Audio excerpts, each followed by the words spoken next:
Quando olhamos para os veículos de transporte de infantaria de antes e durante a Segunda Guerra Mundial, notamos que tanto nos exércitos aliados quanto nas forças do eixo há muitos designs de veículos semi-lagartas. Essas foram extensivamente usadas durante o conflito, ganhando fama mundial e se tornando veículos realmente históricos. Mas apesar de serem tão usados e bastante eficazes após o conflito, os semi-lagartas desapareceram quase completamente e sem aviso prévio. Você já se perguntou o porquê disso? E em primeiro lugar, por que existiam os semi-lagartas? Quais vantagens esse design peculiar trazia? Hoje responderemos a todas essas questões. A ideia dos semi-rastreadores militares surge quase no final da Primeira Guerra Mundial, com o surgimento do tanque e suas atualizações subsequentes que os tornavam cada vez mais rápidos. No exército britânico, precisavam encontrar uma maneira de fazer a infantaria acompanhar o ritmo dos tanques. Os tanques, sendo veículos motorizados, não faziam pausas. Ter a infantaria praticamente correndo atrás dos tanques era um problema. Portanto, motorizar também a infantaria era a medida mais lógica. Assim surgiria a infantaria motorizada, com caminhões ou até motocicletas. Agora, a mobilidade da infantaria não estava limitada pela sua resistência física, e dava à infantaria a capacidade de levar a artilharia e suprimentos com eles. Com isso, foi dada grande agilidade à infantaria, mas os caminhões não eram blindados e, obviamente, não podiam se defender, então eram suscetíveis ao fogo inimigo e às emboscadas. Além disso, os caminhões eram bons em estradas, mas tinham muitos problemas em terrenos acidentados, então os engenheiros precisavam projetar um veículo que funcionasse bem tanto em estradas quanto em terrenos acidentados, que pudesse carregar uma grande quantidade de peso e que fosse leve o suficiente para ser rápido, que fosse blindado e armado, e, em caso de emboscada, que as tropas estivessem muito seguras e que, claro, pudessem ser implantadas rapidamente. Já desde o final do século XIX, os semi-rastreadores estavam sendo amplamente usados em muitos campos, como tratores, ou para transportar coisas pesadas, ou como motores a diesel ou até a vapor. Tendo em mente os requisitos de mobilidade dos campos de batalha, as esteiras parecem a opção mais lógica a ser aplicada aos veículos para transportar tropas naquele momento. Já nos anos 30, pouco antes da Segunda Guerra Mundial, começariam a surgir inúmeros veículos com semi-esteiras em todas as potências do mundo para dar origem e consolidar o conceito de infantaria mecanizada.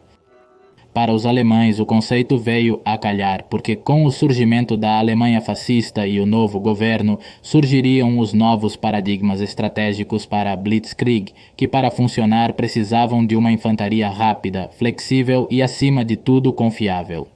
Poder atravessar qualquer obstáculo natural ou climático era essencial para a Blitzkrieg. Portanto, em 1933, assim que o novo governo surgiu, começou a desenvolver uma infinidade de veículos semi-lagartas baseados em designs já existentes.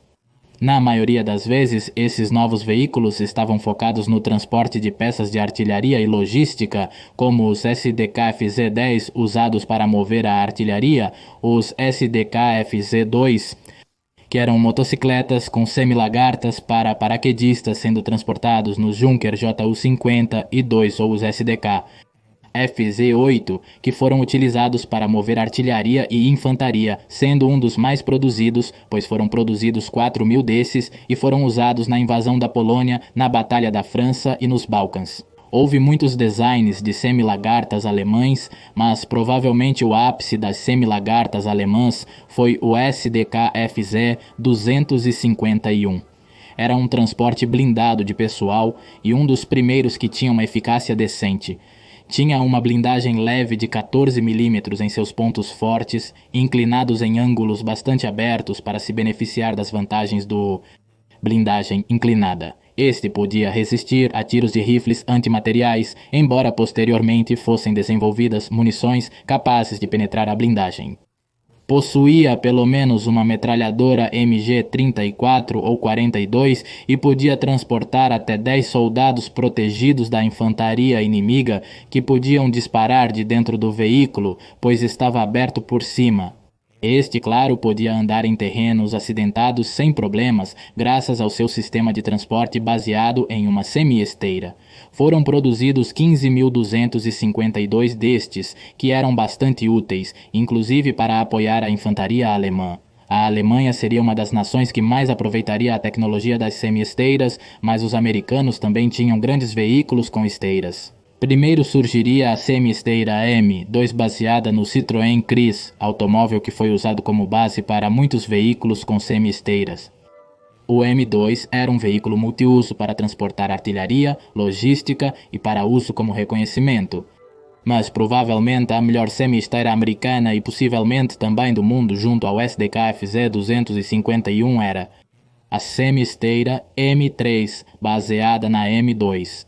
A semi-esteira M3 era um transporte blindado de pessoal, geralmente equipado com uma Browning M2 de 12,7 mm e uma em 1919 de 7,62 mm. Durante a Segunda Guerra Mundial, foram produzidos em massa, produzindo aproximadamente 15.000 desses e 50.000 de suas variantes, sendo também fornecidos ao Exército Vermelho e a uma série de nações da Commonwealth Britânica durante a Segunda Guerra Mundial e a Guerra Fria. Poderia transportar 3 tripulantes e 10 soldados com todo o seu equipamento, e esses soldados podiam disparar de dentro do veículo.